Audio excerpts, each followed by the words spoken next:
There's lots of research on the qualities of wealthy entrepreneurs. The first quality of all is hard work. 85% of successful entrepreneurs say that the reason was because of hard work. The second was because of self-discipline, is they were able to discipline themselves to work on their most important tasks all day. The third was persistence in the face of resistance, difficulties, setback, failure, loss, and so on. So if you took those three, they would be 90% of success. Is first of all hard work, second of all self-discipline, third of all persistence. Well, the starting point is to plan every day in writing on paper. If you do not have a written plan, then it will be like driving on a slippery road. You will go all over the road. The second thing to realize is there's only three things you do each day that account for 90% of your value. We call these the big three. Sometimes I teach it as the law of three. There are three activities that account for 90%. Everything else you do accounts for 10% or less. So you have to ask yourself, what are the three most important things that I do in my work? And then you have to discipline yourself to start with the most important task and work on that task until it is complete. And it's a very simple principle, but it is the beginning and the middle and the end of success. Decide on your most important task, begin immediately and work on that task with self-discipline until it is 100 complete. In life it's a very simple principle, but all success comes from completing tasks.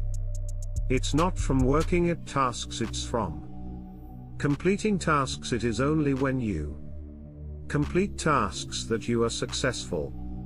So then you have to ask, what are the most important tasks that I should complete? And the rule is, do not check your email before 11 a.m. in the morning, because if you check your email and it will be 5 or 6 o'clock in the evening and you're still checking your email. So the email should be used very carefully, because email is a great danger for distraction. Fraction is the opposite of discipline. So the way that you control electronic interruptions is you turn them off. Turn off your computer, turn them all off, so that you can work on those activities that generate the most revenue. The most important key to success is to start and complete one important task first thing in the morning. If you eat the frog, do you try to do many things? You end up doing nothing. So you make a list of all your work before you begin, and then you ask, if I could only do one thing on this list, which one activity is the most important? And then you do that activity, only that, until it's complete. If you start every day by completing a task, you will double and triple your productivity. Pass. Well, that brings us back to our discussion about goal setting. Is you have to have written goals as well for your life. A recent study comparing rich people and poor people, they find that 85% of rich people have one big goal that they work on all the time. Only 3% of poor people have goals. So you have to decide what is your biggest goal. If you are in business, usually your biggest goal is income Personal income, business income. So if that is your biggest goal, that's clear. Then you say, what are the activities that I do to generate income? And of all of those right now, which is the most important for generating income? And so entrepreneurs always think in terms of revenue generation and what we call value creation. There's another interesting study that has just come out, very good study. It says that there are 3 rules for success in business.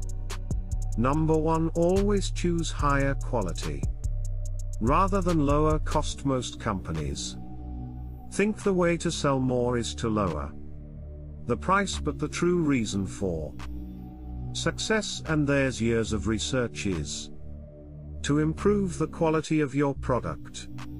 The second rule is to focus on revenue generation rather than on the costs of your business, rather than on the price that things cost. Focus on revenue generation. And rule number 3 is that there are no other rules. 2 rules: focus on quality and focus on revenues. You improve the quality of your product.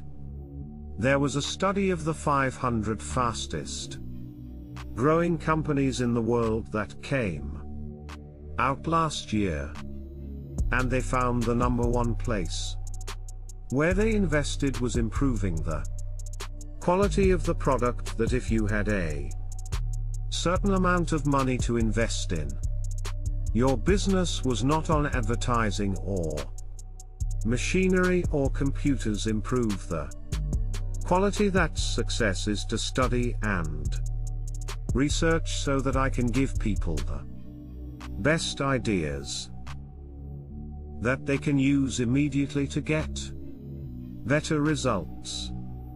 And so I continue to research on every subject, and sometimes I find a new idea that someone has learned that's better than an old idea, so I will change that. Reason people come to a seminar. You always say that a product has 2 goals. It has a problem to solve or a job to do. So people hire a speaker to do a job. In other words, like you hire a carpenter or a cleaner or someone, a painter, to do a job. They hire the speaker, or they read the book, or they listen to the audio because they want it to do a job, and they're hiring this speaker or audio or book to do a job.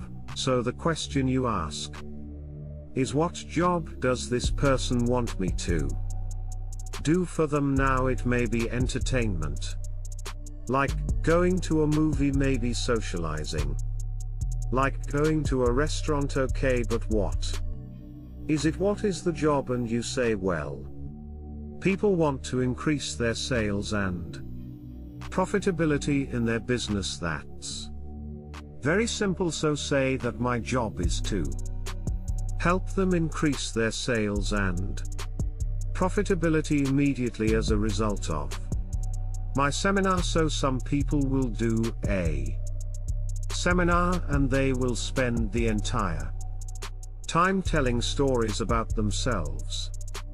Well, that does not do the job. That does not help people increase their sales and profitability. May be entertaining, but it does not fulfill the commitment. It does not do the job. So the other question is, what is the problem to be solved? And in all businesses, if we're talking about businesses, the one major problem is low sales. Sales are too low.